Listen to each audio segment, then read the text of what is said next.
지구상의 수많은 사람들은 각자 그들만의 희노애락을 겪으며 일생을 살아간다. 세월 속에서 겪는 희노애락이 오롯이 담겨지는 얼굴과 형상, 바로 생긴 것만 보면 사람의 생리와 병리를 알 수 있으니 바로 여기에서 시작되는 학문이 형상의학이다. 자연의 모습을 보고 그 속에 담겨있는 원리를 기본으로 생리병리를 규명, 진단과 치료에 응용하며 나아가 양생의 방법을 찾는 것이다.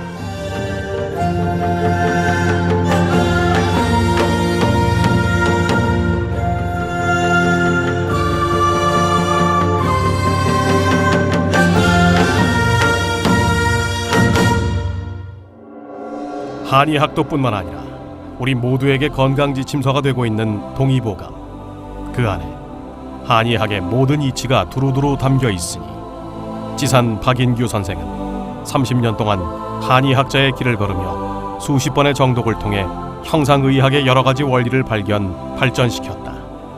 이처럼 형상의학의 역사는 지산 박인규 선생의 일생과 함께한다.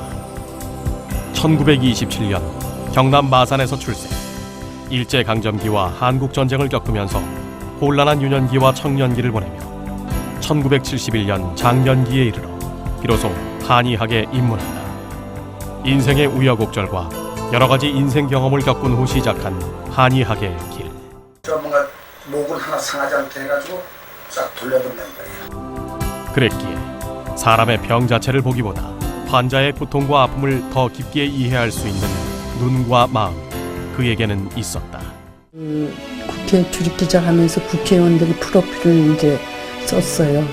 쓰면서 그때 이제 유림잡지사 한의학계 그 잡지사에서 그걸 알고 그랬는지 그건 자세히 모르겠는데 하여튼 어째서 거기서 이렇게 아마 데려간 것 같아요. 그러다가 이제 그 충무로의 박시한 의원이라는 분이 이제 글도 잘 쓰고 그러니까 자네 일본말 아느냐, 그래서 이제 안다고 그러니까 그 불문진단법이라는 책을 내보였어요. 근데 그때 그 대한민국에 그분 한 사람이 그 책을 가지고 있었어요, 일본 책. 그래서 그걸 보니까 이 양반이 번역할 수 있다. 그래가지고 자기가 그걸 공부해가지고 번역을 시작했죠. 그러면서 이제 완전히 한의학에 대해서 자기가 이제 완전히 그냥 빠진 거예요, 거기. 자녀 교육에 유난히 애정이 깊었던 지산 선생. 생전 많은 편지와 엽서로 애정을 보였으며 직접 아이들과 함께하는 현장 학습을 위주로 한 살아있는 교육을 하셨다는데.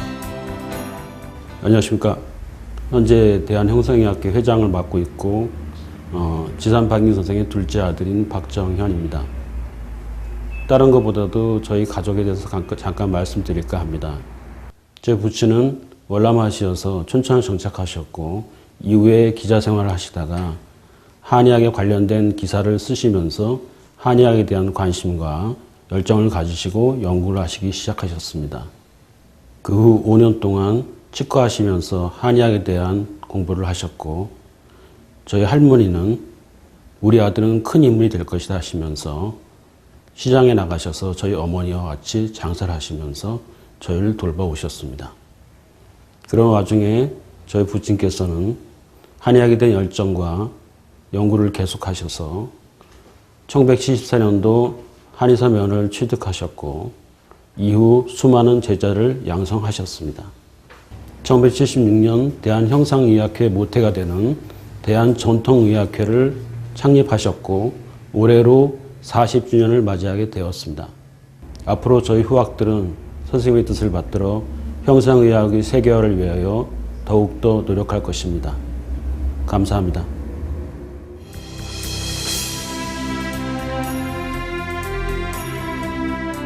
공부란 스승과 향을 나누는 것이다. 이처럼 선생께서는 그가 평소에 말했던 교육관대로 후학들에게도 남다른 애정과 열정을 보이셨다. 새벽 6시면 어김없이 작은 강의실에서 시작됐던 선생의 강의. 이후 선생의 가르침을 받으려는 후학들이 늘어나고 선생 생전에 천여 명의 훌륭한 제자들을 양성 배출, 한의학계에 신선한 물결을 불러일으켰다. 이것이 바로 대한형상의학의 시작이라고 할 수 있다. 안녕하십니까, 백근기입니다. 본래 의사들은 정확한 진료를 하기 위해서 인체 내부를 관찰하려는 노력을 해왔습니다. 현재 양방에서는 엑스레이나 CT, MRI, 내시경 등등을 사용하고 있습니다만, 한방에서는 황제내경부터 있었던 체내의 장기는 반드시 체외로 발현된다는 장상학설을 활용해서 현대 기기를 사용할 수 없는 현실을 극복하고 있습니다. 이러한 상황 속에서 지산 선생님은 환자에게 발현되는 모든 발현상을 형색 맥증으로 합의하여 병리를 추구하고 질병을 치료한다는 형상의학을 주창하셨습니다. 이러한 형상의학은 황제내경 소문 영추 162편 중 40여 편에 풍부하게 수록되어 있습니다. 그리고 금원시대에 주단계 선생이 격치여론이라는 저서에서 형색이 이미 다르면 장보 역시 다르기 때문에 위증이 비록 같더라도 치법이 판이하다는 학설을 주장해서 형상의학 이론을 더욱 확장시켰습니다. 이러한 내용들은 명대까지 개성되다가 현재 중의학에서는 맥증을 중시하는 변증 원치가 발전되었고 형상의학적인 내용은 축소되었습니다. 그리고 거의 없어지다시피 했죠. 우리나라의 동의보감에서는 내경의 사상을 그대로 개성해서 맥증을 중시하는 보편적인 학설과 형상을 중시하는 체질적 특징을 모두 포괄하는 것이 특징입니다. 그러나 조선 중기 정조 때는 정조 때 편찬된 제종 신편에서는 다시 중국식 목차로 환원되었고 형상의학의 내용이 거의 점차 축소되기 시작했습니다. 이러한 사조 속에서 이재마 선생은 맥증에 편중된 모순을 극복하기 위해서 체질적 특징을 중시하는 사상의학을 주장하시게 되었습니다. 그러나 이러한 사상의학도 체질적 특징에 편중된 면이 있습니다. 그래서 지산 선생은 맥증을 위주로 하는 내용과 형상을 위주로 하는 내용을 모두 통합할 수 있는 형상의학을 주창하시게 된 겁니다. 이러한 형상의학은 체질적 특징을 중시한다는 점에서 사상의학과 비슷한 점이 있지만 형상 분류의 다양성과 맥과 증상도 중시한다는 점에서 차이가 있습니다. 한마디로 요약하자면 지산 박인규 선생이 주장한 형상의학은 황제내경과 동의보감의 내용을 계승 발전시켜 전통의학을 구현하였고 한의학을 더욱 발전시켰다는 점에서 의사학적으로 높이 평가할 만하다고 생각합니다. 우리 후약들은 이러한 형상의학을 열심히 공부해서 모두 명의가 될 수 있도록 노력합시다. 감사합니다. 지산 선생의 의학관과 질병관에서 알 수 있듯이 형상의학이란 형상관찰을 위주로 하여 인체, 정, 기, 신, 혈, 오장육부, 외형, 육기 및 잡병 상태를 바르게 파악하고 병리와 치법을 구하여 질병을 치료하고 예방하는 것을 목적으로 한다. 쉽게 이야기하면 생긴 대로 병이 온다고 보는 것이 형상의학의 특징인 것이다. 1972년 2월에 지산 박인규 선생이 창립한 대한정통한의학회를 시작으로 2000년 대한형상의학회로 명칭을 변경하면서 창립자의 뜻에 따라 형상의학회는 그 이론을 널리 전파하는 것은 물론 신구를 잇는 교두보 역할을 함과 동시에 한의학 발전을 목적으로 활동하고 있다. 또 형상재단을 설립, 매년 한의과대 학생에게 장학금을 지급하고 한의학계로서는 처음으로 형상의학회부를 발간하고 있다.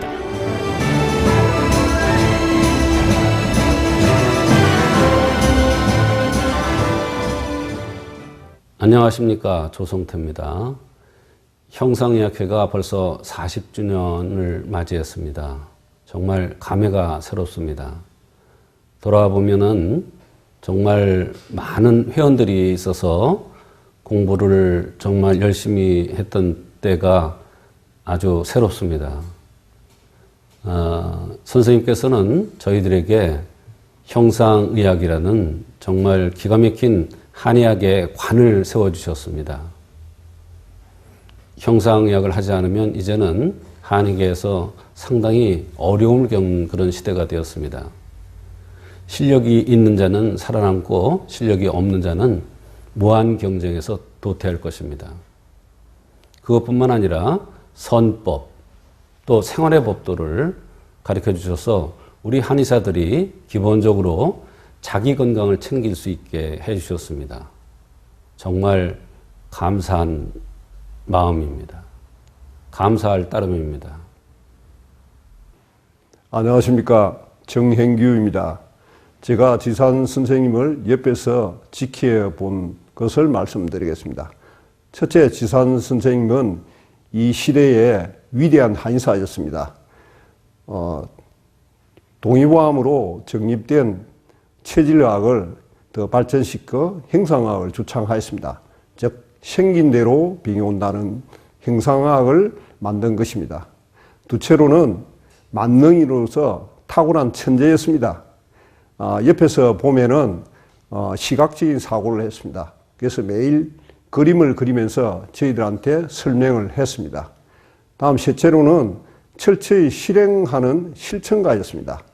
학문을 책에서 배우면 그것을 임상에서 그대로 적용해서 체득하는 것을 굉장히 중시했습니다. 그래서 저희들에게 매일 체득하라, 항심을 가지라 이런 말씀을 하셨습니다.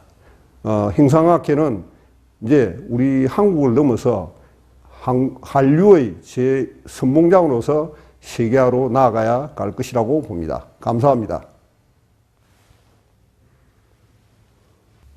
안녕하십니까. 최진용입니다. 지산 선생님께서는 한의학은 동의보감 신형 장부도에 근거하여 오장의 대소와 강약이 다르기 때문에 얼굴과 몸의 형상으로 환자를 진찰함에 있어서 놓칠 수 있는 부분까지도 찾아서 치료하는데 매우 중요한 망진의 부분으로 가르치셨습니다. 우리 학교 회원을 비롯하여 많은 한의학도들은 이런 유지와 형상의학이라는 학문을 통해 수많은 임상치료 사례와 연구 논문을 꾸준히 발표하고 있습니다. 앞으로 더 많은 한의사들이 참여하여 함께 더욱 성장할 수 있는 깊은 뿌리가 되길 바라며 지산 선생님과 사모님을 회고해 봅니다.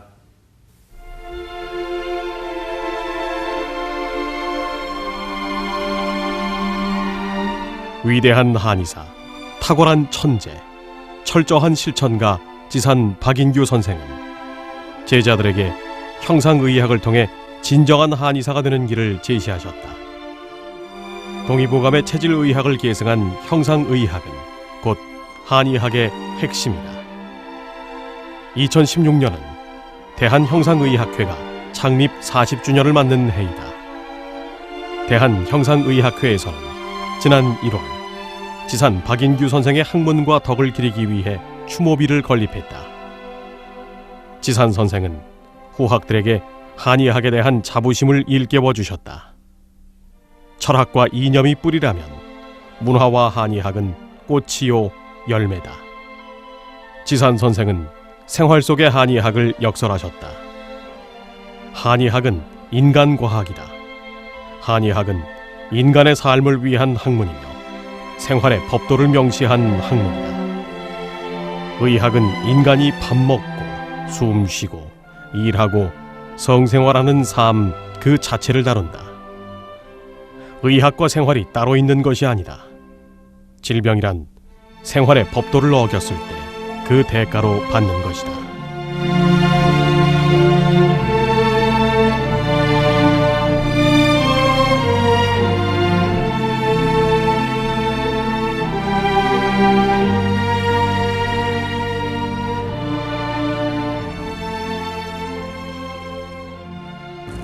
25년의 시간이 흐르고 있는 지금도 저는 형상의학을 공부하고 있습니다. 도대체 어떤 매력이 있기에 그런가 생각을 해보면 먼저 너무 재미있다는 것입니다. 이론과 실제가 맞아떨어지는 학문은 한의학이고 이것을 증명해 줄 수 있는 최적의 학문이 바로 형상의학이라고 생각하고 있기 때문입니다. 다음은 지산 선생님의 가르침이 단순하게 책으로만 이어져 왔다면 아마 저는 무척 힘들었을 것입니다. 그러나 고맙게도 책뿐만 아니라 생활이 곧 한의학이다라는 대명제를 평소 몸소 보여주셨기에 저는 공부할 때 단순하게 머리로만 해야 하는 것이 아니라 몸으로도 얼마든지 공부를 할 수 있다는 것을 알게 되었습니다. 이러한 심신합일의 정신이 진료를 하는 데 있어서나 또 공부를 하는 데 있어서 그리고 강의를 하는 데 있어서도 커다란 힘이 되고 있습니다. 이러한 매력들 때문에 저는 앞으로도 계속 형상의학과 사랑에 빠지고 싶습니다. 안녕하십니까. 형상의학회가 올해로 40주년이 된 것을 축하드립니다. 무엇보다도 형상의학이 한국의 의학을 대표하는 동의보감을 바탕으로 한 학문체계라는 점에서 저는 항상 이 형상의학을 바라볼 때마다 가슴이 뜨거워집니다. 특히 그 학문을 창시한 지산 박인규 선생님의 어떤 학문관을 저는 볼 때마다 놀라움을 금치 못합니다. 이 형상의학이라는 어떤 체계는 사실 그동안 동아시아의 전통의학을 총망라한 허준 선생님의 동의보감을 재해석하신 것입니다. 저는 그렇기 때문에 근현대 한의학의 대표적인 인물을 꼽으라고 한다면 저는 제일 먼저 지산 박인규 선생님을 꼽고 있습니다. 왜냐하면 지산 박인규 선생님께서 만드신 그 형상의학이라는 것은 동의보감에 대한 재해석입니다. 그 학문을 들여다보면 기존에 있었던 우리 이재마 선생님의 사상의학적인 어떤 그런 학문관, 사람을 그 자체를 보고 판단하는 그런 학문관에다가 그 질병을 직관적으로 쳐다보는 그 역학적인, 다시 말해서 의학하고 역학을 총망라하는 그런 학문 체계를 접목하고 계시며 거기다가 지산 선생님의 개인적인 천재성까지 가해서 그 학문을 완성하셨습니다. 그 학문이 지난 40년 동안 수많은 후학들에게 전수되어서 현재 우리 학계에서도 그 학문을 하고 계시는 학자들이 있는 것으로 저는 알고 있습니다. 이것은 저희 동의보감이라는 우리나라의 어떤 도도한 학문적 흐름 속에서 너무나 건전하고 아름답고 미래지향적인 그런 모습이라고 저는 생각합니다. 이와 같은 학문을 열어주시는 우리 형상의학회 회원 여러분들께 저는 항상 말씀드리고 싶은 것이 있습니다. 우리 한국 한의학은 지금 세계화로 나갈 것을 강요받고 있습니다. 우리 국내에 안주하지 않고 세계 의학계에 어떤 희망을 던질 수 있는 의학으로서 한국 한의학이 거듭나야 되는 것입니다. 그런 면에서 한국 한의학의 이론 체계, 그리고 임상 체계, 그리고 모든 학술 체계를 총망라하고 내놓을 수 있는 학문이 무엇인가를 생각한다 그러면 바로 저는 형상의학이 그 가운데서 굉장히 중요한 비중을 차지하고 있는 것으로 저는 생각합니다. 그렇기 때문에 저는 외국 학계에 나가서도 형상의학에 대해서 항상 이야기를 합니다. 동의보감을 재해석한 하나의 중요한 학술 유파라고 저는 이야기하고 있습니다. 그런 자부심을 가지고 우리 형상의학회 회원 여러분들께서 이 형상의학을 더 발전시키고 이것이 더 나아가 우리 내부의 한의사들에게 더 퍼져나가고 우리 학계에서 더 활용될 수 있는 학문체계를 만들고 이것을 또 세계인들에게 한국 한의학의 모습으로서 보여줄 수 있는 그런 학문체계를 완성해 나가시기를 바라지 않습니다. 오늘 이후에 저를 비롯한 많은 연구하는 사람들에게 많은 가르침을 주시기를 바라지 않겠습니다. 감사합니다.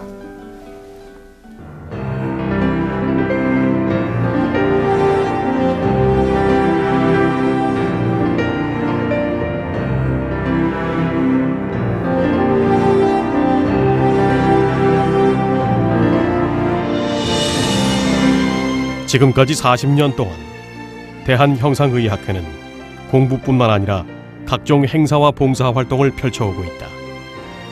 매년 빠지지 않고 지산 선생님과 허준 선생님의 묘소 참배를 하며 선생님들의 넋을 기리고 있다. 또한 회원 간의 단합을 위하여 국내 국외 원행 활동을 하며 다른 나라 다른 지역의 생활과 문화를 한의학적으로 생각하고 이해하려고 노력해왔다. 매달 행해지는 특강을 통하여 문학, 역사, 철학 전반에 대한 소양을 키우며 한의학의 뿌리를 튼튼하게 다졌다. 그중 2007년과 2008년에 이루어진 인도 네팔 의료 봉사는 세계로 뻗어나가는 형상의학회의 반증이 되었다. 지산 선생은 생전에 제자들에게 공부에 정진하고 덕을 베풀 것을 강조하셨다. 의자는 의학에 대해 자신의 주관을 세워야 한다. 공부를 하는 항심을 가져야 한다. 세상사를 박직하게 알아야 하고 의술로 널리 덕을 베풀어야 한다. 대한형상의학회는 형상의학연구원을 설립, 한의학계의 싱크탱크 역할을 하고 있다. 나아가 대한형상의학회는 형상의학을 한의학만의 전유물이 아닌 인문학, 과학과 융화시켜 세계화함은 물론 미래가 원하는 새로운 패러다임으로 창출시키며 앞으로 더욱 발전해 나아갈 것이다.